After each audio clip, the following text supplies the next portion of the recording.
My guest this morning is Jeffrey Zuckerman. Jeff Zuckerman is a freelance editor and writer living in, just I was talking about, Minneapolis, Minnesota. He was an award-winning newspaper reporter, editor, and university writing instructor. And for many years, he directed the Writing Center at Walden University. Jeff was a reviewer of the 7th edition of the APA-style manual, and over the past quarter century, he has read and edited more than 1,500 dissertations in the social and behavioral sciences. In an earlier career, he was a social worker with migrant farm workers and a community organizer. A native of Pittsburgh, and I am a lifelong Pittsburgh Steelers fan, Jeff earned a bachelor's degree in English at Penn State University and master's degrees in social work and in journalism at the University of Minnesota.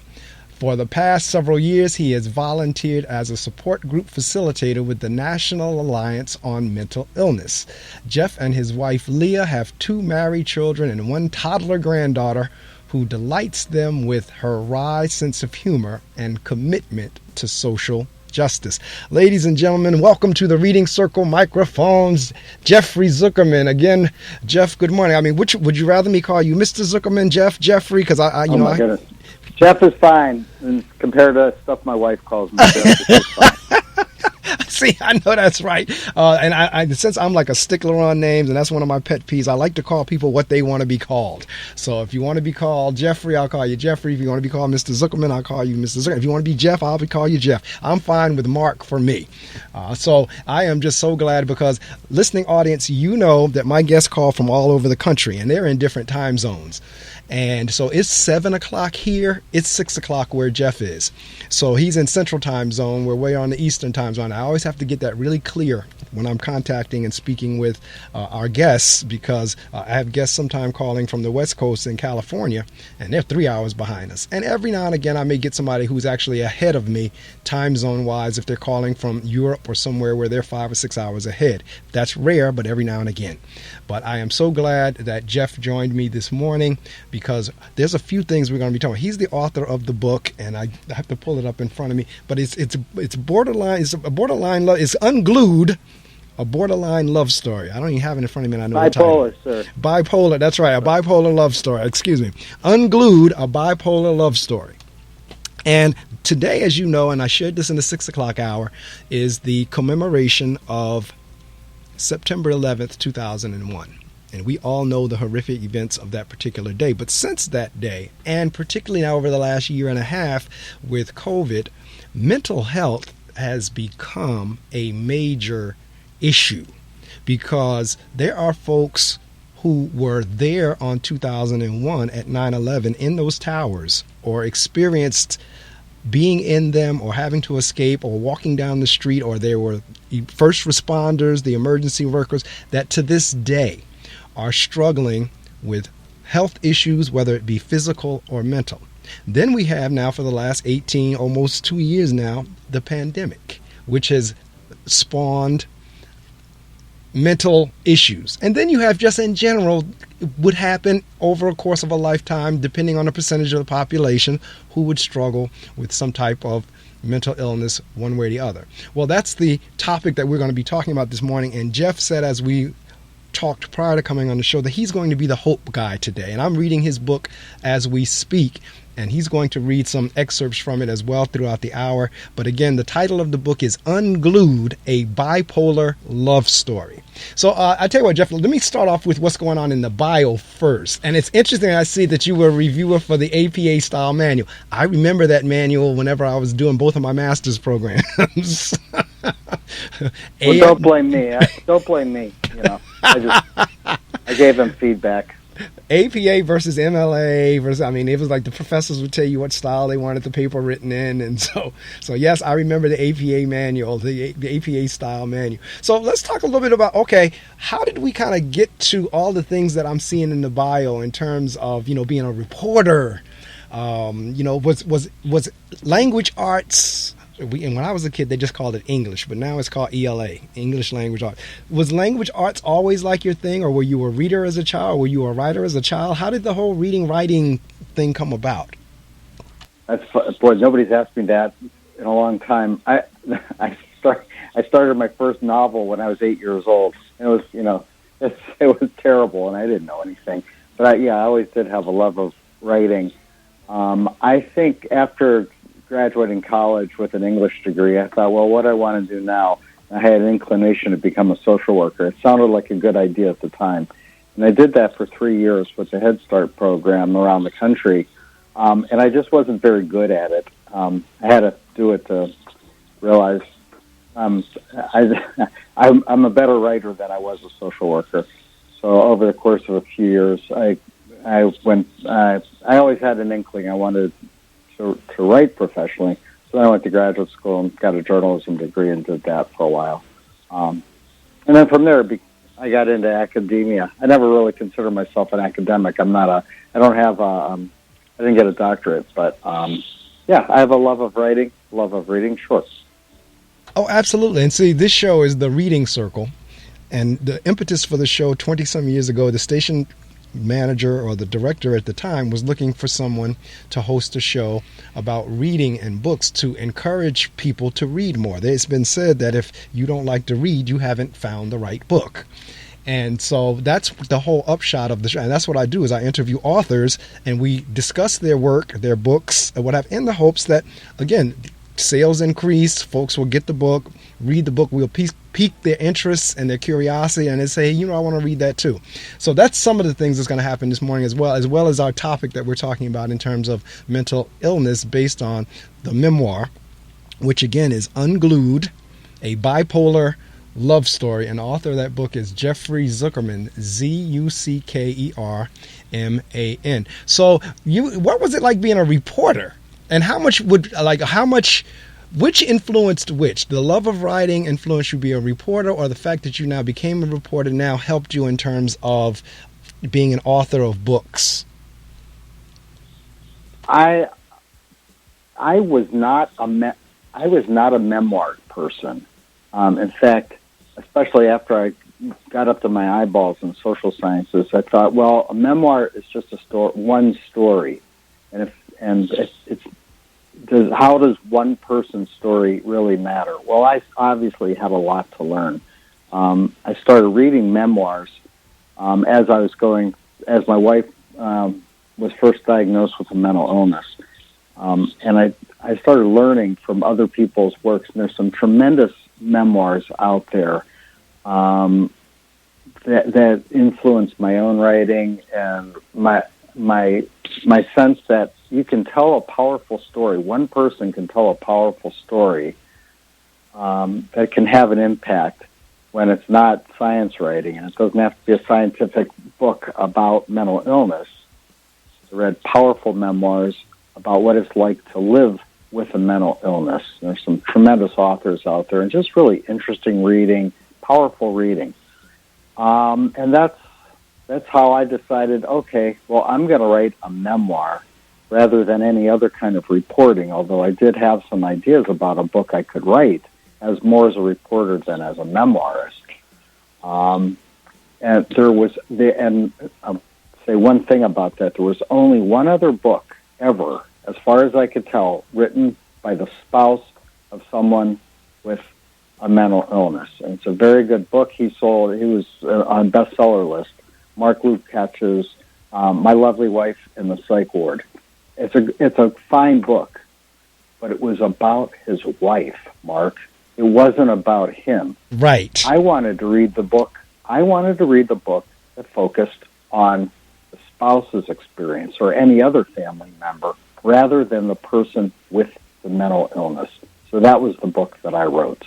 So as you were now putting your book together, okay, and we're going to talk about that in a couple of minutes, what were your biggest concerns about telling your story? Because this is the other thing. With mental illness, and it has come to the forefront now because of everything that's going on, but it's always kind of been a stigma associated with it.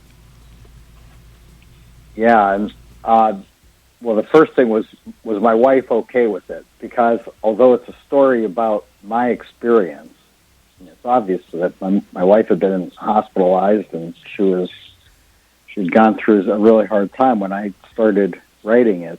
I needed to make sure she was okay with it. Well, luckily she was supportive of the idea. Not when she was manic, but when she was depressed. She was Right. okay with me writing this book. My biggest concern, though, was I wanted to tell a candid story, because if it wasn't candid, what good would it do? That's the whole point, is somebody needs to be candid in talking about mental illness. So could I write a candid book that didn't only further stigmatize mental illness? And from what I've heard, I pulled it off. I did it. I pulled it off. Yeah, no, you did. I've read. I haven't completed the entire book yet, but the parts that I have read, yes, you have. As a matter of fact, if you go to Amazon and you look at the description, it starts off with, quote, "My God, I had to figure this thing out. I loved my wife and she was sick, but I needed help too," unquote. Jeffrey Zuckerman's harrowing 5-year ride began months before his wife Leah was diagnosed with late-onset bipolar disorder. After 30 years of marriage, Jeff, a semi-retired editor and a second-string catcher on a recreational softball team, nearly became unglued himself as the woman he loved endured an agonizing manic episode and severe depression. Struggling to manage his own self-care, Jeff needed to learn how to overcome the stigma, loneliness, and guilt that accompanied his wife's battle with a mood disorder. Unglued, as you just heard Jeff say, is a candid, funny, and refreshingly irreverent portrayal of the role a spouse takes in loving a partner with a mental illness. Intimate and ultimately hopeful. That's the key word for today. Jeff's story chronicles the power of compassion, faith, and resilience in the survival of a marriage and a caregiver's own well-being. Unglued was a finalist in the Minnesota Book Awards and was shortlisted for the Eric Hoffa Award. So that is the book, Unglued, a bipolar love story. So as you were, you had to think about your concerns. You had, you kind of, like you said, you had to make sure your wife was all right with it. So what else was what was the most challenging thing about writing a book, especially particularly such as this is so intimate and so personal? Your listeners might be interested in hearing this part. I kept a journal through much of the worst times of my wife's illness. Not so much the first summer when she was manic before she was diagnosed. I was too strung out to be able to write in a journal. I did save a bunch of email messages that I had been receiving and sending, and I had amazing text messages that would make wonderful fodder for a memoir. But then that phone died, and I could never figure out how to get those text messages back. But the point is that I was able to use as primary documents, in a way, the text and email and in my journal entries as the basis in some ways for what happened. Now, it's not just there's not that many email messages or text messages themselves, but sometimes they're in there, and it's pretty powerful stuff. And it really shows just how much despair I was in, and shows just how wild my wife was when she was manic, and how I was responding to it. The primary documents. It's mostly narrative, but I had you said, what's the biggest challenge? I had so much stuff to work from. Right. The book the original draft was, I think, like 400 or 500 pages long, because I had so much stuff. Wow. So then, with help of a couple of really good editors, I was able to, shave away 60,000 words. So it's still an 85,000 word book, but I had too much. Right. That was hard. Right. I can only imagine, because again, and listening audience, if you've just joined us, my guest this morning is Jeffrey Zuckerman. We're talking about his book, Unglued, a bipolar love story. I mean, in terms of, this is the thing I think many people don't understand. First off, when people are suffering with this, they're not themselves. It's the illness that has now taken them over. So their behaviors and their thought processes and all, it's not the person that you know as the person. It's the illness that's driving what's going on. Can you talk a little bit about that? Yes. We've been married for 30 years when my wife first became ill. So over the course of 30 years, so obviously, Correct. 30 years, our kids were all grown up and gone and stuff.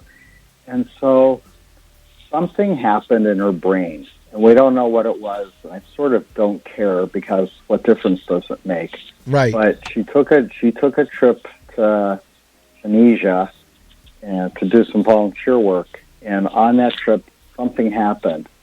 And there, and for the weeks and months that followed, she became, I don't like to use the word monster woman because it sounds so demeaning, but her personality became monstrous. Correct. Especially toward me.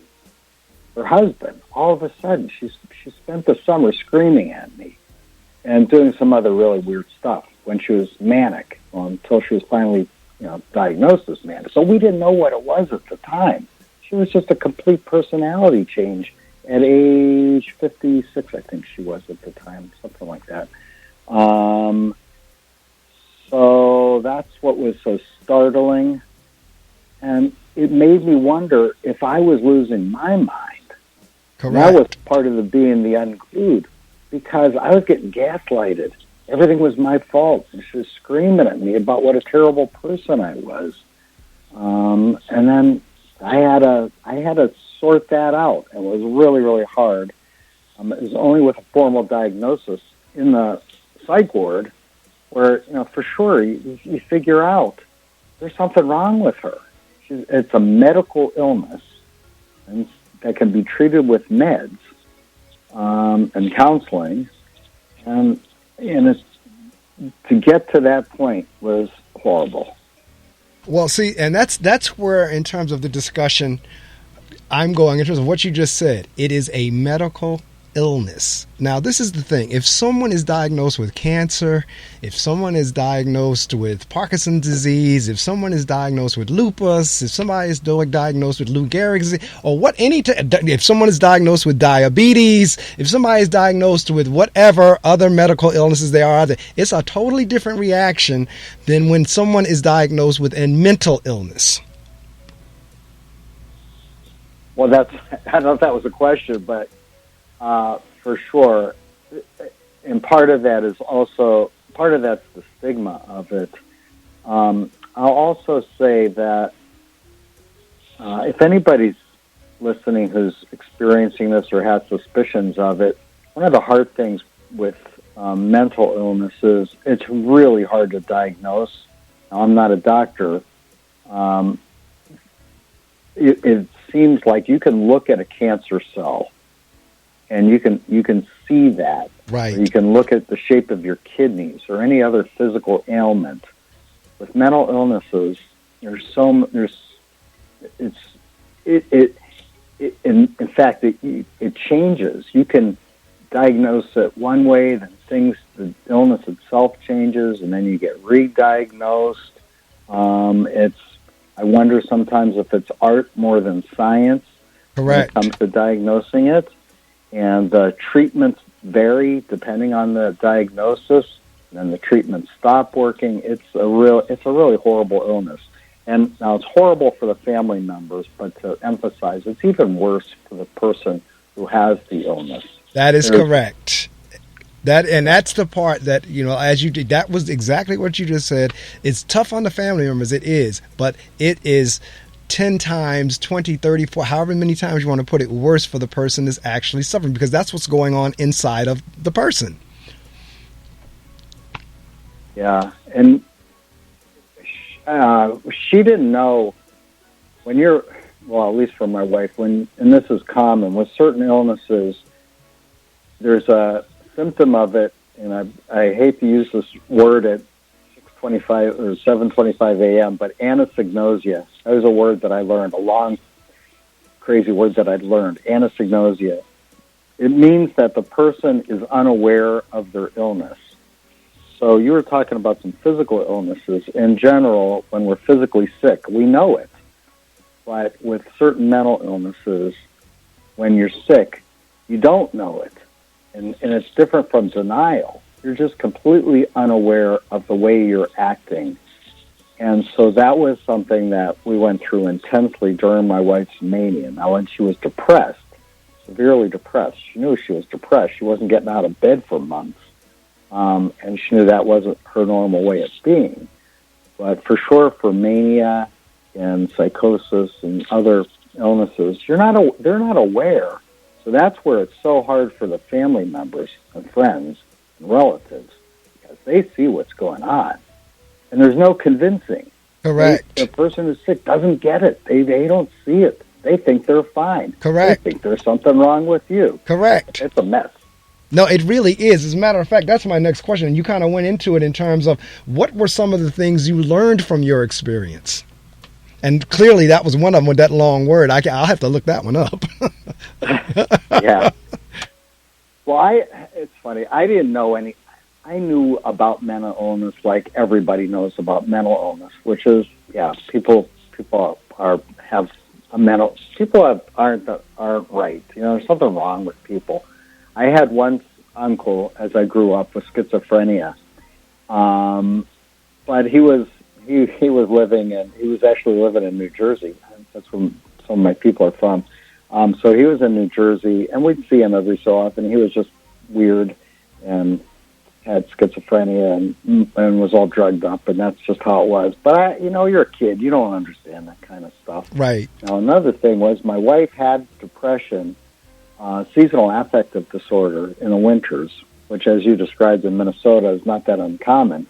And so, thinking back, she'd be depressed, but I mean, we had our lives. She had her job. She had her career. Right. She functioned well. I had no idea what severe depression really looks like. If you asked me what I learned, did I learn about severe depression and mania and every other, and being in a NAMI support group, I've learned a lot about other mental illnesses too. But getting back to the theme of my book and my memoir and my story is that I learned so much about myself. And you go through life and you raise your family, you have your careers and stuff, and I'm just a regular middle-class guy. And right. My life had gone okay. It was like I was tested right. in ways, and had to find some inner strength to get through this that I'd never, even my parents' deaths didn't create as much despair and fear and anxiety for me and sadness as my ride along my roller coaster ride with my wife's illness. Absolutely correct. So I had to find some inner strength that I didn't know. I had to find compassion that I never knew about, strength to some extent. I had to look at my faith in a different way, and I had to be faithful in a way that I had never been tested before.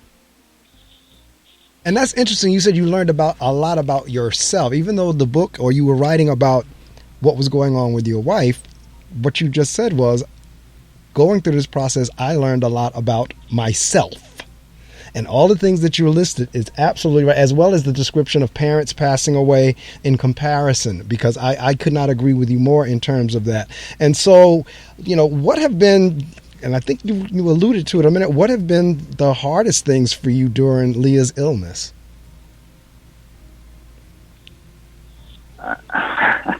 Well, just so any listeners who haven't read my book, I mean, some of the hardest thing was before somebody's diagnosed with a mental illness, and you're just seeing somebody acting really, really strangely, and she was so in her manic state.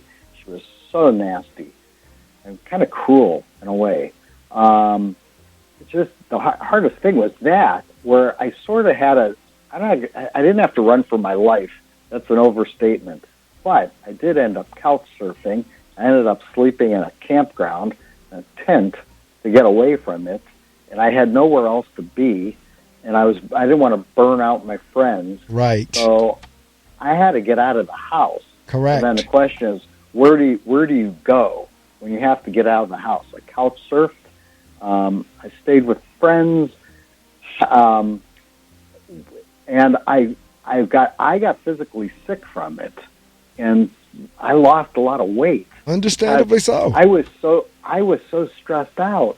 I lost 10 pounds. I wasn't eating. My stomach just went to heck, and that's pretty bad stuff. That was really bad stuff. Now, that's when she was manic. When she was depressed, I'll tell this to your listeners, that depression is absolutely contagious.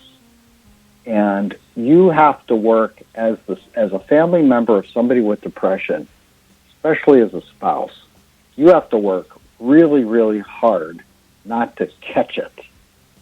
And that sounds almost, I'm sure that sounds odd to somebody here for the first time, but depression is depressing, contagious.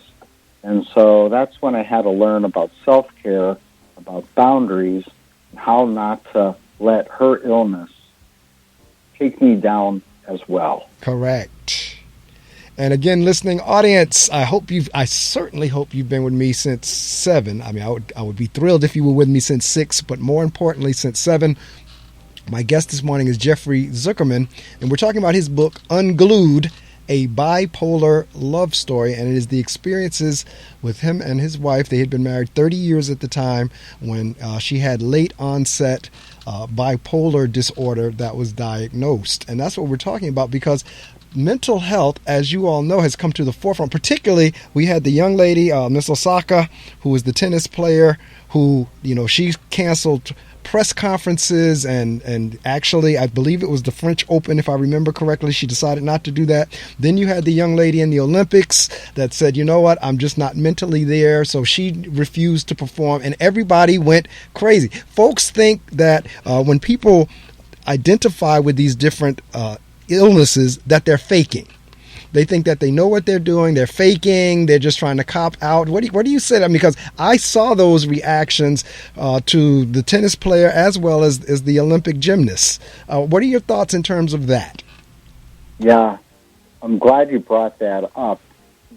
Those people who accused them of ducking or faking it or whatever they did were so ignorant about it. And who knows? Maybe I would have been before I experienced this too. The good thing about the courage of those women was that they did get a lot of support, Mark, for what they did. Correct. Which is such a change. If you think 10 or 20 years ago, no one would have come to their aid. And so many people, well, yeah, they did get criticized terribly. It's what progress we've made where they've come out like that, and that things have gotten better. There is a little bit less stigma because brave women like them are talking about what they're going through in a way that just didn't happen 10 or 20 years ago. So I'd like to take that positive from it. Correct. I think a lot of people respected them for it. And I was one of them. I sure did. I was one of them as well. I applauded them. I said, good for them, because at least they had. I mean, and they were upfront. They were transparent. You know what? The young lady, the gymnast, I think she ultimately did go back and do something whenever her mind was right or she felt it was right. But I mean, they fined the young lady, Miss Osaka. They fined her for not doing those press conferences and for pulling out. And again, they're giving valid reasons as to why, look, I cannot perform because my mental status will not allow me to do that. Now, again, that did take a lot of courage, because you never know now going forward, does that mean, loss of revenue, loss of playing time, loss of sponsorships? You just never know, but they were willing to do it. Yeah, when you mentioned that just now, as you said that, I was thinking, well, if they had an ankle injury, everybody would have been like, okay, they hurt their ankle. That's right. I get it. They had to pull out. Or and that I've been wondering about that. I was a big NFL fan. I think you said I'm from Pittsburgh, so I was a Steelers guy, and I was there for the Immaculate Reception. Oh, Franco Harris. I was a stadium vendor at the time, and I think that we grew up, at least men grew up, thinking that you have to tough it out as an athlete. Correct. And they performed so well despite their injuries. You know, it was later revealed that he was throwing with a broken arm, right? Something like that. But they were gutsy and they handled it, you know, like a man and all that stuff. Well, what a message that's always been our whole lives was now we have these guys with all these, you know, brains have been bashed in. Correct. For their whole NFL career. And then if you find out that they're getting Lou Gehrig's, you know, ALS when they're right. 45 years old or something like that, well, that's physical. That's all that stuff's physical. Well, what about the emotional toll on people? And what about their, you know, the mental pain? Well, Simone Biles and Osaka, you know, they put a little hole in that. And correct. Good for them. I agree, and I'm glad you called it because I was trying to think of Biles' name. I was trying to think of Miss Biles' name. I remember Miss Osaka, and I was trying to think of Simone. But that's exactly right. They did exactly that, and you know, that's what I said. They're pushing this thing forward because going back to 9/11, and since this is the commemoration of it, there are a lot of folks who have to this day not gotten over their experiences on 9/11. Some of them have discovered physical ailments because of the toxicity of the chemicals from the smoke and the fires and the plane and the dust. You know, a lot of the first responders were dealing with that. But there were folks who their mind haven't been right. It's just like in the military with PTSD. Haven't been right since 9/11, 2001. And again, these are people that are walking amongst us. And as you said, in your wife's case, it didn't come on until it was late. It was a late onset. So we're actually dealing because, as you said, they can function. They function just as normal. They look just as normal to us. But you would never know the struggle that they're having inside of them. Simone Biles looked just as normal. Osaka looked just as normal. Had they not said it, we would not have known. Yeah, I wonder. I've been thinking about that. I'm glad you're tying it into 9/11, obviously, in the 20th anniversary. Bringing it a little bit closer to home, and currently, I don't know how things are going in your neck of the woods, but Minneapolis, you no doubt know that George Floyd was murdered. That was May of 2020. Yes. He died on a street corner 3 blocks from our first apartment in Minneapolis. Wow. For Leah and me, and about 7 blocks from our first house.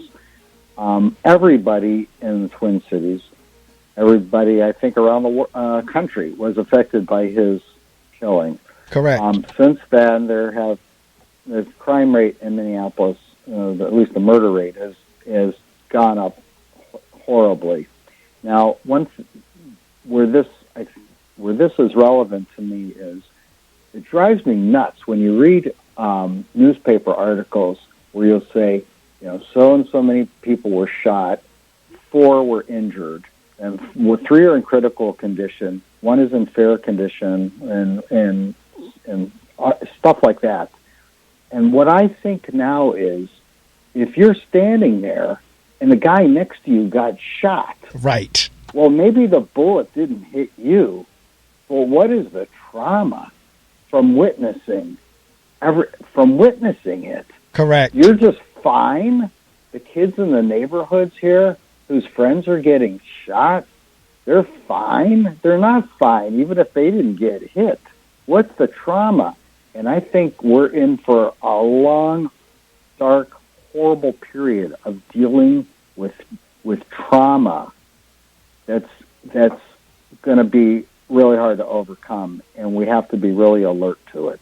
I could not agree with you more. And it's interesting because I had a guest on a few months ago from Minneapolis, Minnesota as well, Gary Hines, and he said that George Floyd was killed like a couple blocks or right around the corner from his office. So that area that occurred in must be kind of like a popular area, because Gary said the same thing, that it was a couple of blocks from his office that occurred. And you are absolutely right in terms of, even with COVID, even with this pandemic, a lot of trauma has come about. It has caused a lot of trauma. I mean, when I'm not doing radio, I'm an educator. And this Monday will be the first time we've had students back in 18 months. They went out March 16th of 2020, and they have not been in the school building since. And Monday is going to be their first day back in the building. We've been doing everything, as you know, remote. And so even for kids, and kids are pretty resilient, because I got a chance to talk to them, over the last 3 days, again, on Zoom, virtually. And we kind of asked them, how things are going, and they seem like they were fine. But you never know in terms of trauma and latent trauma and how it's going to manifest. There's this thing, as you probably know, called ACEs, where you can do an ACEs score, depending on the different traumas that you've had, you get a score. And the higher the score, the more trauma you've been exposed to. And to your point, and listening audience need to understand this, as folks go through various traumas, the chances of something going on in the brain or mental illness is quite high. And then if you go through, because they also say it could be a chemical imbalance, because you were saying earlier your wife went on the trip and you have no idea what happened to her brain. It could also be a chemical imbalance. I mean, and trust me when I tell you about the COVID vaccine, I am a proponent of it to the degree of you can be a proponent of it. But there is no telling for many folks if the vaccine hasn't contributed to some of these imbalances in the brain either. We just don't know. There's so much going on, as Jeff just said. You got the violence around the world. That George Floyd case, you're right, Jeff, in terms of it being worldwide. And for the folks, I mean, even the young lady who videoed that, because that whole thing, think about it. You had the young lady who videoed it. You had all the kids that were around it. You had the folks that was watching Chauvin keep his knee on the neck. You had all that going on. What is to say that they weren't traumatized, that it won't one day manifest into some type of a mental illness? To that point, moving away from that in a more in a positive light, there have been some. Let me back up and say that so often the police force in our country too often is the mental health system in this country. Correct. We had now my wife and I had some encounters she had a couple of encounters with cops. Maybe I think it was 3 in all. I'm sure. Now, this is Minneapolis cops who have a horrible reputation. I think her encounters were okay. She and I disagree on that. Now, we're white middle-class people. I'm sure our encounters with the cops, now this was because of her mental state. Correct. That's how the cops got involved. If we weren't white middle-class, it might have been a whole lot worse, and wasn't great. But now the good news on that is that here, and especially in St. Paul, and I know in other police departments around the country, that officers are getting a different kind of training now on crisis intervention, and they're starting to look finally at including social workers and mental health people to accompany cops or to work with the person who's sick, rather than a guy with handcuffs and a gun drawn just because somebody's acting weird. So I think I'm optimistic that long term there's going to be some positive changes that way. And a friend of mine is recently retired St. Paul police officer. He was one of those crisis intervention guys. He's the best guy you'd ever want to show up in an emergency. Is a sensitive guy, well-trained and compassionate.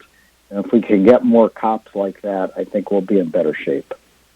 Oh, absolutely. And speaking, a couple of things as you were talking that came to mind in terms of how much did your background, like in social work, help you with this situation you're in?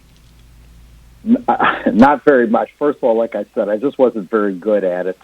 It was so new, so personal, and things have changed. I hadn't done any social work for over 30, 40 years. Right. And I had to learn my way through the mental health system, the court system, and all that. I just didn't know any of that stuff.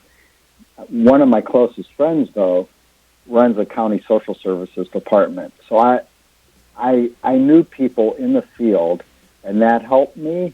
I knew the questions to ask as I was experiencing it. I knew where to get resources because the system's so convoluted. You don't know what's going on. Your wife's in the psych ward. If you're lucky, you might get it. But it's so complicated with 72-hour holds, 10-day holds, court system, and all that stuff. I didn't know any of that, but I did know where to turn to get answers for that. Excuse me. The other thing that was helpful to me, and that's more my personality and than my professional background, I allowed myself to feel my emotions and to let them out. Right. In the past, upper Midwesterners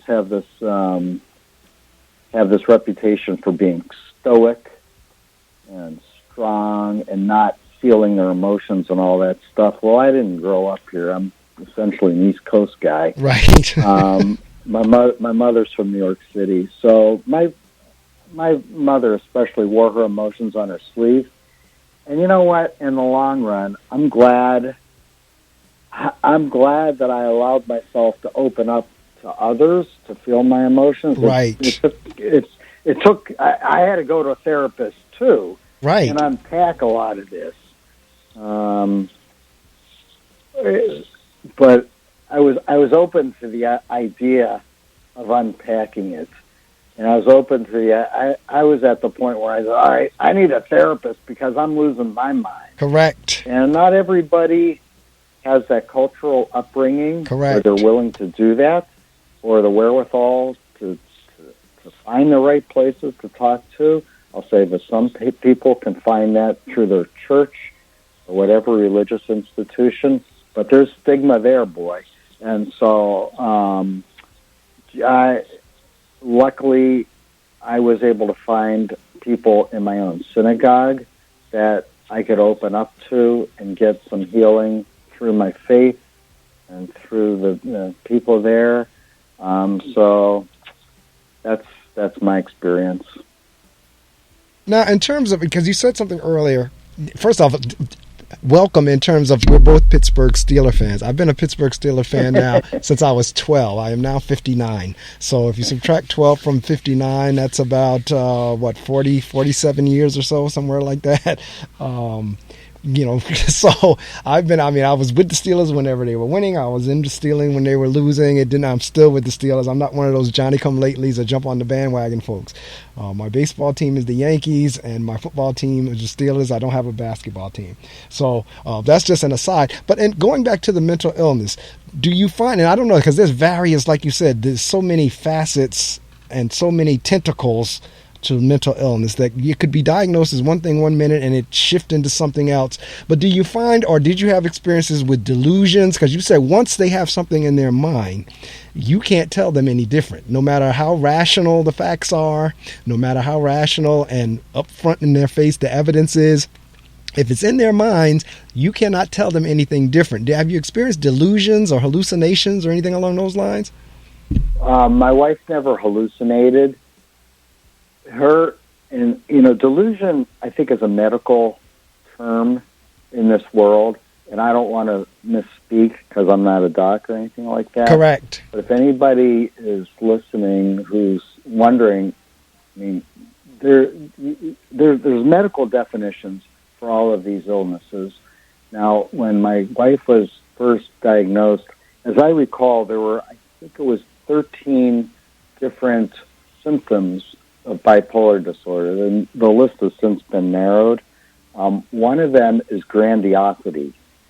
So grandiosity, I'm sure, is technically different than delusions. Right. Wow, she had grandiose ideas about what she was doing. She was starting a business, and she was going to save the world. She was going to be a journalist for the New York Times. She was going to write an article. She had all these ideas. I mean, she did file papers to be a consultant. I don't think she ever had it in her head what exactly it was she was going to consult about. And she was so committed to it. She was so firm. I'm going to do this. Now, was that a delusion? Technically, probably not, but it was certainly grandiose. And that was absolutely a symptom of her mania. Not exactly, but she didn't really hallucinate. Some people do with certain illnesses. Right. I've heard some stories about that. So a couple of things. First off, Yom Kippur is coming for you is the 15th and 16th of this week, correct? That is correct. Okay, so now this is one of those, like, just like I'm saying today, you know, it's not a celebratory in terms of 9/11. We're commemorating, and I know Yom Kippur is like your Day of Atonement. So I don't think, and that's what I'm asking. Folks don't say Happy Yom Kippur, do they? No, that's good for you. You're culturally aware. Correct. But I do know that's you just say happy. We just had our New Year last week, so right. You just say Happy New Year. Okay, so but I know like the 15th and 16th is, and the reason I know because again in education our school is closed on Thursday the 16th because of Yom Kippur. So yes, I keep up with those as well because I do really want to be culturally aware as well as to me people are people that we ought to get to know each other. But I know earlier when we talked about, you know, I want you or would I have you or would you be able to read excerpts from the books? By all means. One of the things I always like in terms of the listening audience is to have an opportunity to hear the author, him or herself, read from his or her work. Because you can put in the inflections, you can put in the emphasis, you can put in the tone. You know what was in your head when you was writing it. Now, when I'm reading it, I may put the tone that I want on it, but the audience will get an opportunity to hear what was in your mind and how you emphasize the words or the excerpt that you're reading. So if you have something already picked out, by all means, this is your opportunity to do that. Yeah, you know, since we've been talking a lot about stigma, I'm going to read a short passage when I first told my neighbors what was going on. Now, they had heard a lot of screaming all summer, but it was I hadn't really come out and said, yeah, well, my wife's been diagnosed. This is my next-door neighbors. And so I decided it was like coming out.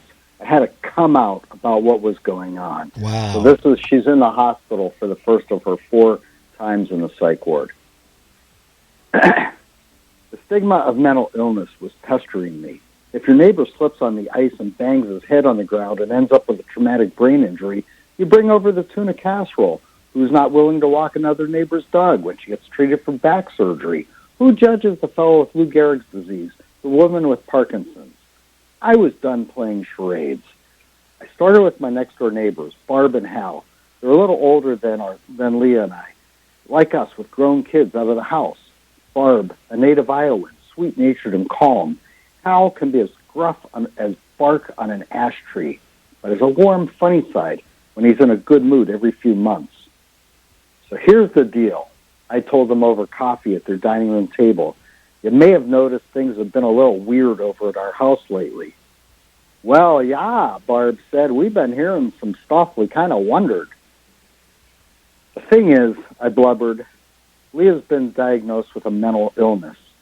She's got bipolar disorder.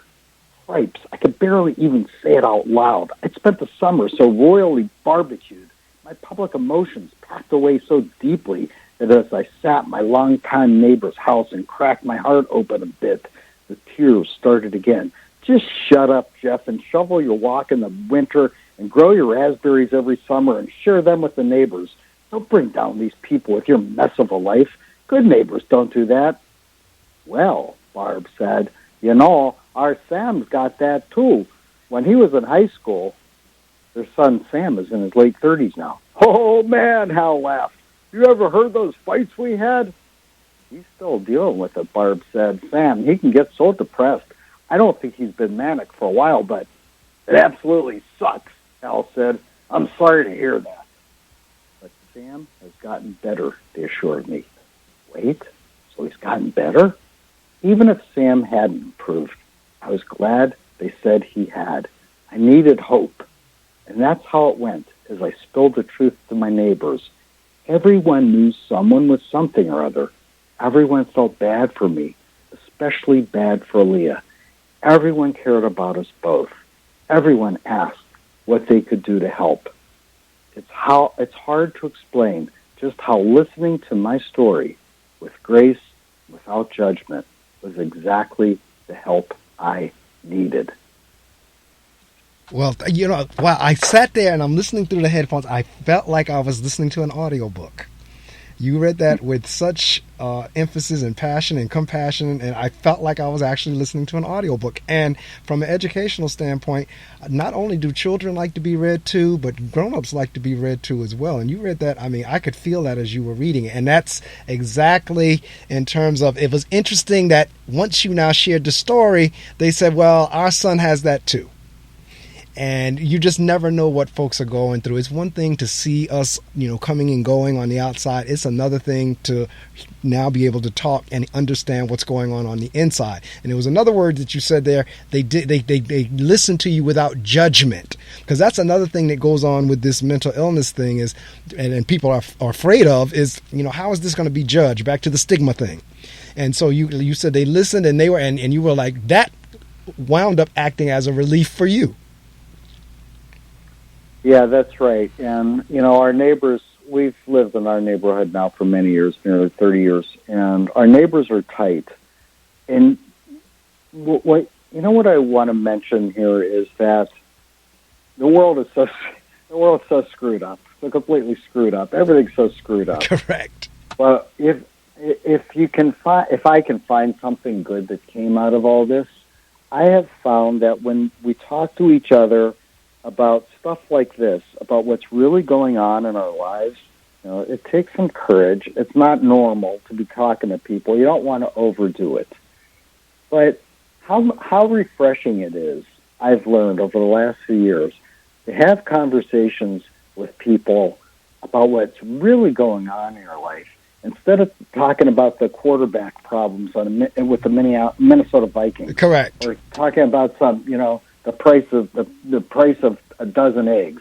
Well, sure, that matters. But when you limit yourself to those kinds of conversations, there's so much alienation among people that it's been amazing, especially with men who I now talk to about stuff going on in our real lives, to have those kinds of meaningful conversations among men. It seems like I used to have more women friends than men friends, because men just talk about fishing. Well, right. You talk about stuff that matters like this, and I've made some extraordinary friendships with other men. And I'm done. I'm 66 years old. I'm done hiding what I'm going through. Right. Why bother?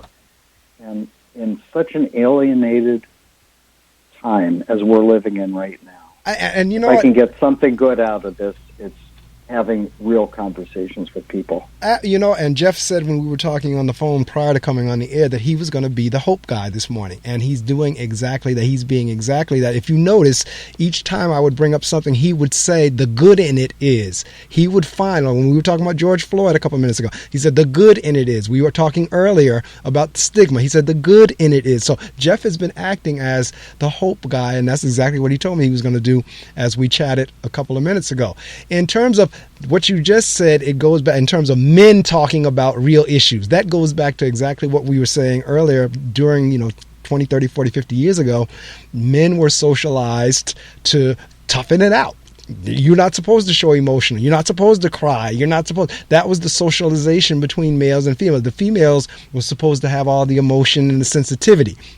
My thing is this, I've said this, and I've said it on the same air. Women do not corner the market on emotions and feelings. Men have feelings too. So it's just that we've been socialized not to express them. So to your point, yes, in terms of men being able to get real, yes, the sports and all that, that's kind of surface and superficial. But to get beyond that and get into some deeper issues, and when you can do that with another male figure, and because now they start saying, well, you know what, I experienced that too. I just didn't want to say anything. But when you start getting real in those type conversations, I could not agree with you more, Jeff. Could not agree with you more. I don't know if we're coming to the end of the hour. I do want to make sure your listeners know that 6 years into my wife's illness, we just got back from a road trip to Colorado. I got to tell you, I got my wife back. It's been a terrible, hard ride, a merry-go-round and a roller coaster. But for the last few months, she's been doing terrific. And just so people know, meds can help. They finally found the right combination of meds. Now, an illness like bipolar disorder never goes away. It's managed, and so she's managing it well right now. If I can leave with any kind of hope, this trip that we just took was our first road trip in 7 years. This whole time that she's been ill, and she's doing great. My wife is doing great. She does stuff, and we do stuff together. She exercises. She's got some new interests, and she's doing really well. So that's my message of hope, is that, and not everybody's that lucky. It's a horrible ride along the way, but for now, she's doing terrific. That's correct. As is our marriage. You know what? God bless. And I'm happy for you. Jeff emailed me earlier in the week. So I believe it was Colorado you was in, correct? Yeah. He was out in Colorado in the mountains. As a matter of fact, and I emailed him back saying some of the most beautiful mountains I've ever seen has been on the West Coast. I remember being in Ogden, Utah. And the mountains were so beautiful there that I got up one morning at 5 o'clock in the morning, and I drove through the mountains just to be in that atmosphere, because the mountains are gorgeous out there on the West Coast. So whenever he sent me that email, you took me back to Ogden, Utah, as I emailed you back. So I tell you what, if listening audience, we've been on since 7, and Jeff is right. We are at the end of our interview time, and this is the time, Jeff, what I do is I give you the opportunity to promote, and I'm so glad you finished up with that story about being in the mountains and your wife is improving. And as he just said, it's not something that's cured, it's something that's managed. And that's a big difference. All right. But the book is Unglued, a Bipolar Love Story. The author is Jeffrey Zuckerman. It's Jeffrey Zuckerman, Zuckerman. Jeff, at this point, you have the opportunity. You can shout out Leah if you'd like. You can, whatever, your publishing company or anything. The only thing you can't say during this period when I turn the mic off is the dollar amount, the price of the services, the price of the book or whatever. Anything short of money, dollar amounts and all that, the mic is yours for the next couple of minutes and we'll close out. Okay, thank you. Well, yeah, Unglued, a Bipolar Love Story. I have won a couple other awards that Mark didn't mention, but you know what? I never wrote this book to make money, because it just doesn't happen. Now, if Brad Pitt happens to be listening this morning, I would like you to play me in the movie version. The book's available at you can get it at Amazon or Barnes and Noble online. Or some of the I'm a big indie bookstore guy, so there's a place called bookshop.org, and you can find it online. Unglued, a Bipolar Love Story. Yes, special shout out to my big brother who helped me get through all this, to my kids, one of whom is living in the UK right now, and one of them who lives in Minneapolis and is 7.5 months pregnant, and absolutely, a final shout-out is to my wife for being the most courageous person I know. All right. Well, I do record the show and I archive it. It'll be on my YouTube channel. I will email you an MP3 link, and I will email you the link to the YouTube channel when everything is up and edited and done. You feel free to use them in any manner you wish, because once you receive them, they are yours. I don't restrict and say you can only do this. However you want to share them, feel free to share them. It has been an absolute pleasure speaking with you this morning. It has been enlightening. It's been informative. It's been educational. In terms of today being the commemoration of September 11th, which I know some mental issues stemmed from that. So it's a very timely subject, as well as what's going on with the pandemic, as well as like we talked about Simone Biles and Miss Osaka. So it's a timely subject. Let's put it that way. And I wish you nothing but the best. I'm so glad to hear that you say out of 6 or 7 years, you feel as if your wife is coming back. I am happy for you. And that is a message of hope that, you know what, anything can happen if you're willing to stick with it. And it's not going to take some work, because it will. But anything can happen. It's just, mindset, determined. And you heard Jeff's story. Like, this was not like an easy task, and it's still not an easy task. But I do appreciate you waking up on Central Time as early as you did, and you did fine. You sounded great. Thanks. All right. Well, thank you for this Thank you for the opportunity, Mark. All right. We'll be in touch. Enjoy the rest of your day. And again, thank you for joining me this morning. Thank you very much. All right. Take care now. Well, that is another episode of The Reading Circle with your host, Marc Medley. My guest this morning was Jeffrey Zuckerman. The title of the book is Unglued, a Bipolar Love Story.